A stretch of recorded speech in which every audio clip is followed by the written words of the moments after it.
All right, what's up, fellas? I believe this is questions number 35. Got quite a few questions to get through, so I'm going to go a little quick. If I answer your question or someone else's question that you were curious about and I didn't go into enough detail, you're welcome to ask me to like the specifics of what you would like to know that I glossed over, but I'm going to be going pretty quick for time. So I've got some questions from Instagram here. I've got some questions from the previous questions video, and then I've also got some questions from a community poll. If you've got anything you would like my opinion on, you can either put it in the comments of this video, or you can wait for me to toss up the community like post thing on YouTube. I notice those get a decent amount of engagement. It's a good way to get questions, so I'll probably be continuing to do those. So whichever you guys find easier. But we're going to get into the questions. Let me know if there's something you would like me to clarify on, because I'm going to go somewhat quickly. The first question is, what is your preferred method of pivoting from an off-season into a strongman prep? First of all, we have to define what an off-season is for strongman, so I'm just going to define that as a general strength training routine that's focusing on the core characteristics that are important for strongman. So I usually would say squat, bench, deadlift, overhead press, grip, and then training whatever your weak events are. So if you're unskilled in an event and you're really bad at it, you performed poorly at it in the past, that should probably be kept in year round in your off season. So we've got this base strength building program that we're just running indefinitely when we don't know what the next show we're doing, or we don't know what the events for the next show are. Then we probably have a second phase. I think the big difference between how I do it and a lot of people do it is I have 3 phases. A lot of people have 2. So we pick a show and we get our events. We move into what I would define as the second phase, which is continuing our basic strength training regimen and then adding in the events, or at least the events that you need a lot of practice on after your strength training, just to really refine your form and chase mechanical efficiency. We're going to do that for 3, 4, 5 weeks, just depending on how many weeks we are out. And then we move into the third phase, which is prioritizing the specific events over the strength training and reversing the order there. I think a big difference in how I do things is the use of that middle phase, where the events are very sub-maximal and we're not trying to build strength on them or with them at all. We're just making sure we're chasing mechanical efficiency. This was basically me being forced to learn this after my last strongman prep, where I kind of made the same mistake I'd made in the past with other events, where I just started throwing weight on the yoke, trying to get up towards comp weight or above comp weight, without spending a couple of weeks to make sure I was skilled at the event prior to overloading it. And then halfway through, I had to dial back and really dial in my form and work my way back up. Had I spent that initial couple of weeks really locking in my form before going towards overload, I think things would have gone a lot smoother. If you're not efficient, strongman events, especially if you've got a lot of strength and you're not efficient, strongman events can beat the hell out of you. And if you're efficient, they actually don't beat you up that badly at all. You just have to spend the time to do so. I made the same mistake when I was training my log for the first time. Is I immediately started trying to clean weights that were what I should probably be pressing based on my shoulder strength, and I did not get much better. It was only the second time when I tried to work on my log where I really spent 3 to 4 weeks really mastering the clean before I started cleaning any weights that were even remotely hard for my shoulders, that then I peaked through that training cycle and things went phenomenally. So something I was forced to learn the hard way. Kind of my approach, I like to think, is slightly unique, but it's nothing brand new. Second question is technique for deadlifting in straps. It's perfectly normal to pull less in straps if you're someone who never pulls in them. That's probably a good problem to have if you're someone who competes in powerlifting, because one of those is the important thing to be skillful at, and one of them doesn't matter quite as much. I would tell you that it's super normal, because most of us only know what a neutral back feels like when we're standing straight up and down in a position that we spend a lot of time in. We have lots of frame of reference. When we hunch over down to a deadlift bar and we're in this foreign position that we spend no time in day-to-day life, we have a very poor feel for our positioning. You'll see people will try to neutralize their back and they'll end up arching their back, or they'll try to neutralize their back and they're still super rounded, but they swear their back feels neutral. It's just because we have no frame of reference. And one big advantage to pulling bare hand is you can set your brace and you can set your torso position, you can pack your lats all before you get down to the bar, while we're in a position where we have references for what is neutral. It's something that has to be relearned if we then go tie ourselves to the bar and then have to pull into a position from a position we're not familiar with. It's just something that takes exposure and a change of setup. So it's perfectly normal to not be able to pull more with them right away, even though we do know people can pull more in straps.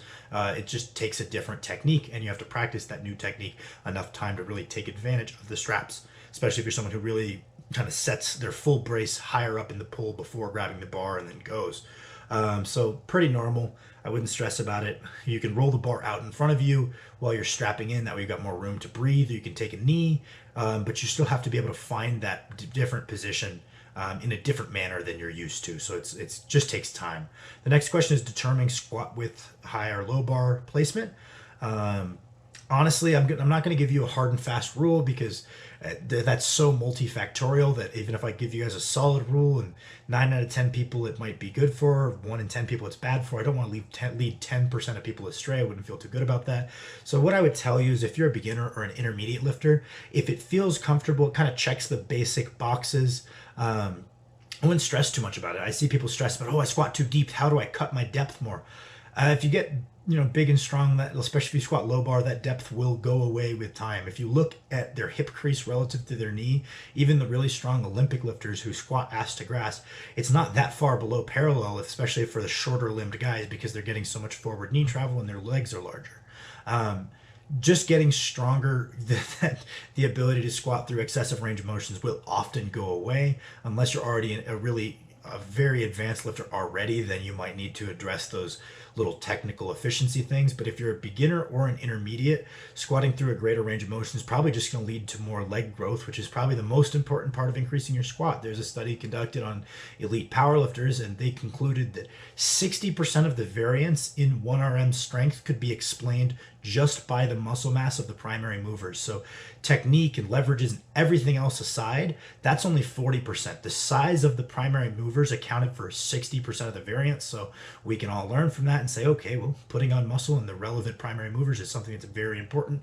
And if I'm squatting through a greater range of motion, I might be better off as far as putting on size to the relevant primary mover. So it's not something I would stress about unless you're already competitive at the national level, and then you really need to eke out the little bits of technical proficiency and efficiency. The next question is thoughts on exercises that reduce range of motion, i.e. spoto press, board press, block pulls, etc.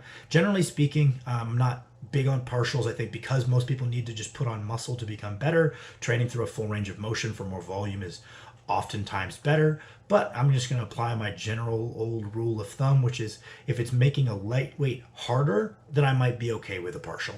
If someone pulls less off of blocks, if someone benches less to a board or benches less in a spoto press, then you could probably convince me it might be a worthwhile use of time. It could probably be addressed through a full range of motion just by working on your technique, because if you can make it through the hardest position, which is the bottommost position, if your positions are good, the rest of it should be somewhat easy. But that being said, you could probably convince me that it's a decent idea, at least to do an exploratory block if it's harder. If you're using it to lift more weight, you're going to have a hard time selling me on it.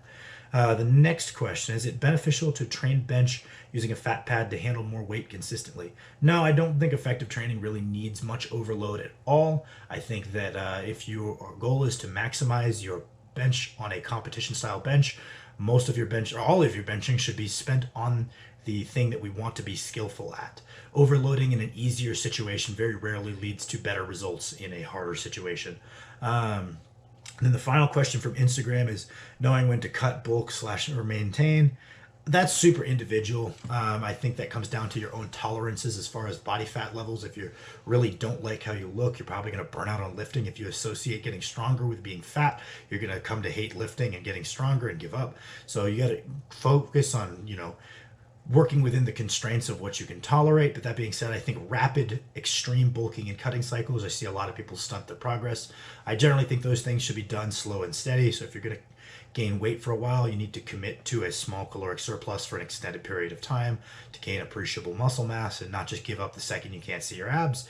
And if you're going to cut down, doing so in a little bit slower manner is probably going to be better as far as preserving your strength. And usually I recommend spending a little bit of time after you finish bulking, maintaining that top weight, even if it's just a couple of weeks. I find that does have a beneficial effect as far as what happens to us when we cut back down. I think spending a couple weeks at peak weight is generally pretty helpful. And then on the other end, when you finish up cutting, I think rather than, we don't have to spend a couple weeks at minimum weight. I don't think there's benefit to that, but we want to reintroduce the calories really gradually. So not a pause, but a gradual reintroduction rather than jumping straight back into whatever surplus we were looking for, whatever our peak bulking calories were. So adding 100, 200 calories per week up until we get to the surplus we were desired for the bulking training cycle. So that would be my advice. If you've got stuff more specific than that, just let me know. Getting into the questions from the last YouTube video. Pardon me if there's any empty air here. There's a lot of you who are just thanking me for doing these videos, which I appreciate a lot. It means a lot to me. I'm a slow reader, so I'll have to skip over those ones as soon as I figure out that's what they are. So the first question is, what's your opinion on programs like 5x5 or 3x5? Do you think it's beneficial to use the same weight for multiple sets? Yeah, absolutely. I think the number of sets you have to do often has a lot to do with your strength. The amount of stimulus we can apply with a single set is proportionate usually to the total tonnage on some level. So someone who's exotically strong can get a huge amount of stimulus out of a single difficult set, and someone who's moving like sub 200 pounds on the bench press, there's something to be said for absolute load being an important part of the equation as far as what the stimulus is. They're going to probably need to do more sets to get a sufficient stimulus to drive meaningful adaptation. That's why you hear a big discrepancy between some of the really big, strong guys are like, 1 set a week is plenty. And then you'll have weaker guys be like, well, that doesn't work at all. You need to do like 20 sets. And it varies a lot based on how much damage we can do in a single set. For the vast majority of people, more than 1 set is an absolute necessity. To drive meaningful adaptation. And then I've noticed that you usually do a top set most of the time instead of using the same weight for a couple of sets. Thank you for the videos. Yeah, so it just depends on my phase in training. I will do straight sets on the squat and the presses somewhat often. I don't for the deadlift due to limited recovery capabilities. I'm built very poorly to deadlift. I have a very long torso and short arms, and I'm pulling a reasonable amount of weight, I like to think, so recovery is quite difficult. So pushing volume via dead stop deadlifts from the floor is quite difficult for me. So I do enough to improve my technical proficiency gradually with time, do enough to drive some adaptation, but no more. And then I'll push volume with something that's a little bit easier to recover from with like an RDL. That's just my personal strategy based on my own issues. But yeah, I hope that answers your question. The next question is, hi Sam, thank you for the answers on the peaking question. Really enjoyed the content. How often do you try to peak to a max lift? For example, do you run a 6-week block and do it 2 times, 3 times, something like a 13-week block? So generally speaking, myself, it looks probably about like 12, 13 weeks. Generally speaking, I kind of like, once so you're not just a beginner, because when you're a beginner, you could max out over and over and over and improve your max, but that might not be the best long-term strategy. But once you're more advanced and you're someone who's not necessarily competing, because there's a good argument you probably shouldn't be testing your max that often if you are competing, and you should leave that for however many competitions you have per year. But I would say if you're just someone who's interested in getting stronger as a recreational lifter, which you say you are here, basically I think that should just depend on how long does it take you to improve it. If you can improve your 1RM every 6 weeks, there's a good argument that you could run a 6-week training cycle, 2 weeks of 8, 2 weeks of 5s, maybe 2 weeks of singles with back down triples, and remax, right? As long as your technique is improving as well, and you're getting better each 6 weeks, awesome. As you get more advanced, we need to build out. It's going to take more time to achieve more like those meaningful 1RMs. So maybe it's like 4 weeks of the 8s or like a general hypertrophy phase, and it's 4 weeks of the 5s or a general strength phase, and then 4 weeks of the peaking phase. So suddenly we have a 12-week block. So it just depends on how long you need to do a new 1RM. I think depends on how advanced you are, as well as your lifestyle factors. If you're just killing it, right, you're eating 6 times a day, exactly what you're supposed to be eating, and you're sleeping 10 hours a night, and you're an advanced lifter, you might be able to go improve your 1RM every 6 weeks. It just kind of depends on the context. And then the second part of the question is, do you have any tips for lowering lower back fatigue on rest days, like exercise, stretching? Sorry, this has been a long ass question. That's okay. I think that there's not much you can do necessarily for the lower back. It's a tough one. That's usually the rate limiter for how much volume we can handle within our training. But I would tell you that walking is very helpful, making sure you're getting in a good amount of steps on your rest days. True bed rest and not moving at all usually is inferior to low scale active rest, where we're promoting blood flow, because blood flow is what brings the nutrients to our muscles and expedites our rate of recovery. Usually moving around is going to be better than just being a couch potato. Same thing applies to the lower back. Getting out and moving, getting in a decent number of steps is going to make our lower back feel quite a bit less stiff the following day than had we lied in bed all day. There's something to be said for the side-to-side motion of walking, has like a therapeutic effect on your lower back potentially. But I would say that, yeah, just getting your steps in is probably the biggest piece of advice I have there. So that's the questions from the last video. And then the final source of questions, which is the community thing that I put up. This could be a long one, but I hope you guys like it. The first question is, best way of dealing with patellar tendonitis. Going to a physical therapist, as is answered in the comments. I'm not a professional, right? These questions are impossible for me to answer because I have zero context. For all I know, you could be hitting yourself in the knee with a hammer on a daily basis. So I could give you this rehab routine, but the answer is stop hitting yourself with a hammer. Like, your form could be really quite variable, and that could be why you hurt. There's so many things that I don't know that I can't give you an answer. And that aside, there's people with their post-grad degrees who this is their profession. So me trying to guess over the internet is somewhat unethical. There's a couple other questions like this. So anyone who's asking me about pain, also the hip pain, hip impingement thing. First of all, I would look into, there's some evidence to support that hip impingement might not be the right diagnosis. It might not be as much of a real thing as we think it is. That aside, I would say that the general framework is, if we have pain with a joint or a tendon, we're going to drop the things that are causing pain temporarily. We're going to find something that's going to use the relevant musculature that's pain-free. So if squatting is hurting your knee, but you notice that, we'll use Stan Efferding's rehab as an example, that banded leg press doesn't hurt your knee and actually makes your knees feel good. We are going to drop the squatting. We're going to do the banded leg press at the highest frequency we can recover from. So it could be anything from every other day to every 3 days to once a week, whatever we can recover from. And we're going to push lots and lots of volume like that. And then as we get healthier, doing this thing that we find is training the surrounding musculature, and it's having a therapeutic effect. We're going to gradually reintroduce the things that initially caused us pain in order of probably the most painful things, or the least painful things to the most painful things. So you've been doing your banded leg presses. You're like, oh, squats always hurt the most, but back, I could do like leg extensions, but they hurt a little bit. After you do a couple weeks of really pushing lots of volume and blood flow using the banded leg presses, maybe you reintroduce the leg extensions, and those don't hurt. And now that's your training session. You're like, okay, now I know I do banded leg press and I do leg extensions. That's my leg day.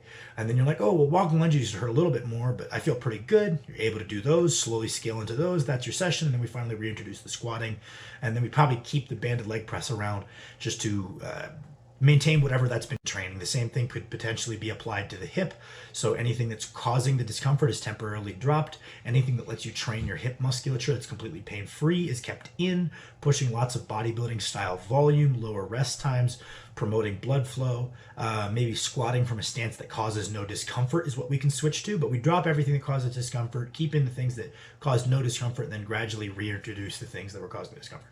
That's a general framework.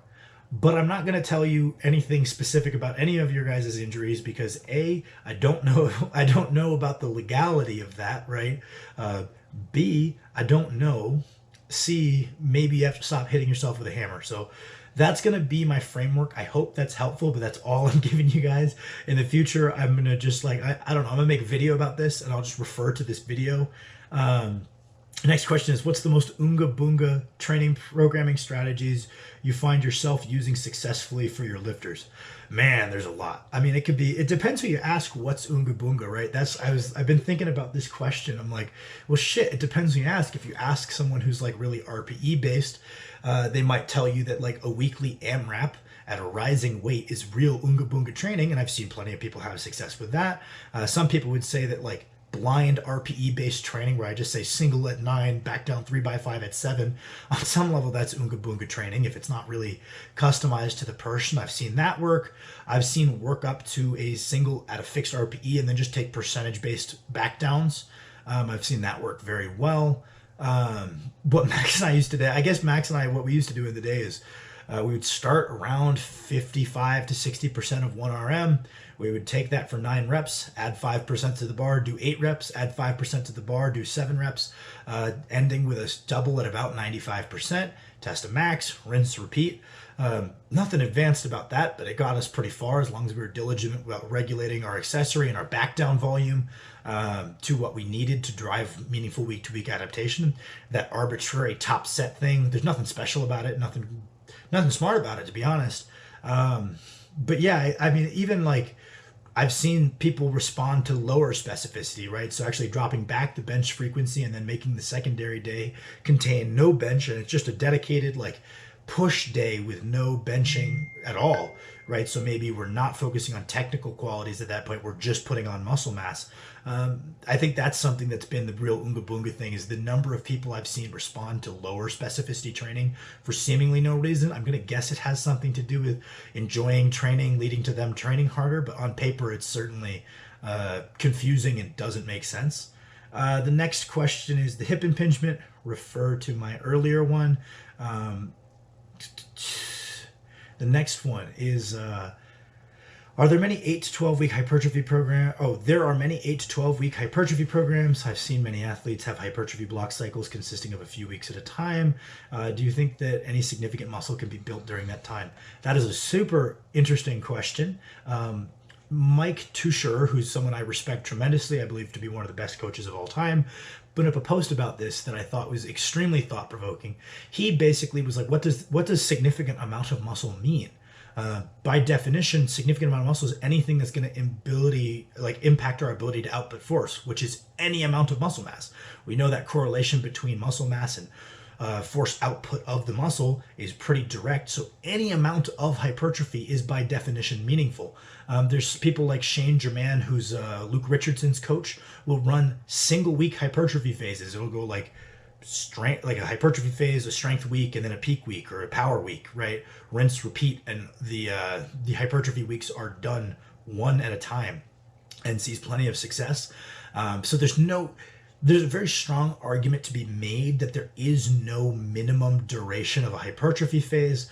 I generally like to do a little bit longer than that because people are often limited by their work capacity and muscular endurance, and it might take a week or two to build that up before we're really challenging the contractile property of our muscle for that number of reps. So I think that's something that's like, I usually would not do anything less than 3 weeks, just because the first week we might be limited by our ability to get air in, and that's something that we need to train up for a little bit. But no, it doesn't have to be 12 weeks to get meaningful hypertrophy, because meaningful hypertrophy is any hypertrophy.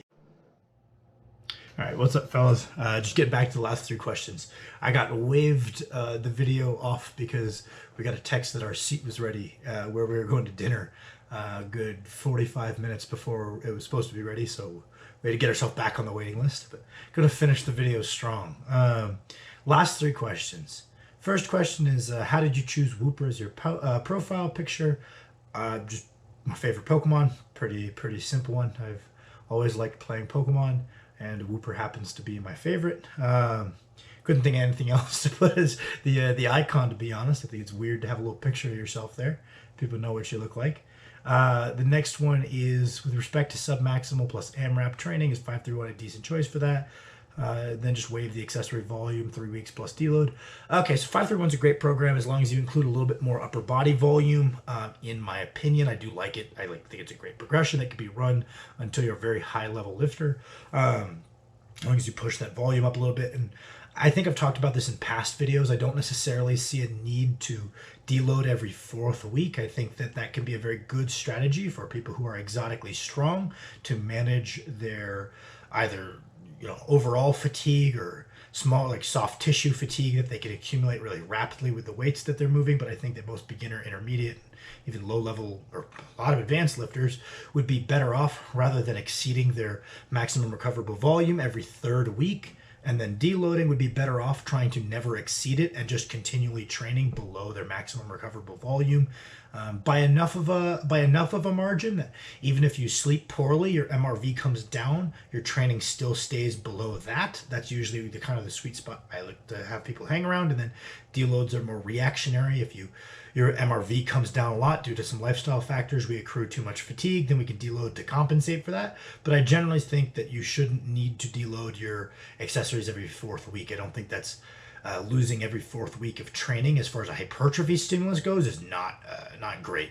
A fourth of the year adds up to be quite a bit of time. So it wouldn't necessarily be my approach there, but yeah, 531 is a great program. The next question is, hey man, when I'm squatting for high reps, 8+, I can feel this pain in the right side of my neck and head. I was wondering if what could be the cause and how I can fix it, and then a video showing your squat warm-up routine. Well, right now my squat warm-up routine is, just sitting down in the bottom of a third world squat for a while, doing some hanging leg raises, sitting down into the bottom of a squat with the bar for a while, doing some reps with the bar. It's pretty boring and high specificity, and it just looks like quite a few reps with the empty bar and one plate. Because that's what my body is allowing me to do right now. At times where I'm more chronically fatigued, the warm-up might look more extensive, but when everything's moving well, if you do sufficient low scale volume of the thing that you want to do, you're going to be ready to lift, unless you have specific issues that you need to address. So maybe if your ankles constantly hurt by just doing a specific warm-up, you need to do the specific warm-up preceded by like some calf raises. If your knees chronically hurt doing a specific warm-up, maybe you need to just do the specific warm-up plus some leg extensions, right? So the addition to the specific warm-up is just case dependent. If you never have back pain, you don't need to do anything other than warm up in the specific manner.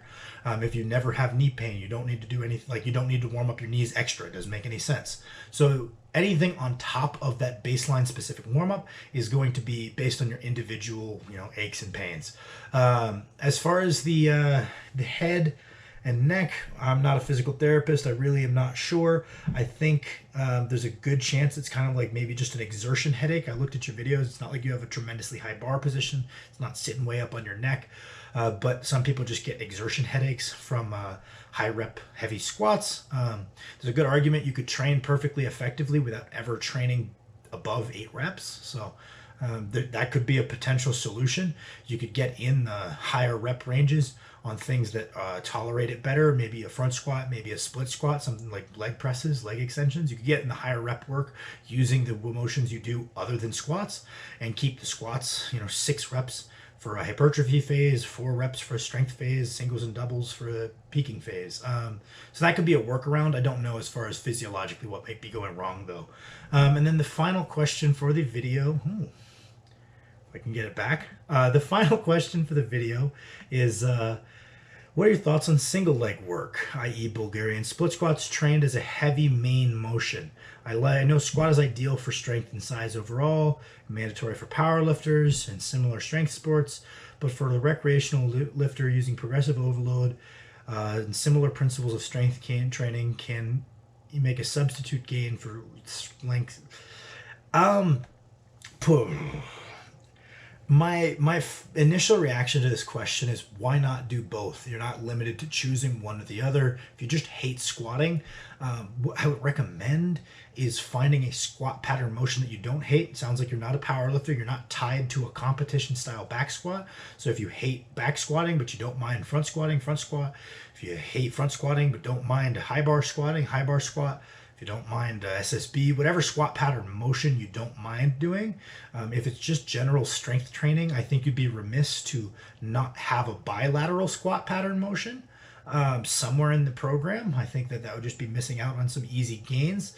But that being said, yeah, you can absolutely train the Bulgarian split squat. I wouldn't necessarily train it the same way I would train a squat. I wouldn't necessarily be working towards 1RMs, but yeah, it's a great motion. You could definitely make it a centerpiece of your leg training, apply the basic periodization principles and, just get bigger and stronger using that. I don't know if I don't know if I even agree that the squat is necessary for size. There's plenty of good bodybuilders that do almost no free squatting and use something like a hack squat, like a squat pattern motion, where your quads are going to be the limiting factor rather than a back squat where your back, your glutes, your posterior chain might be the limiting factor, your stability, your balance.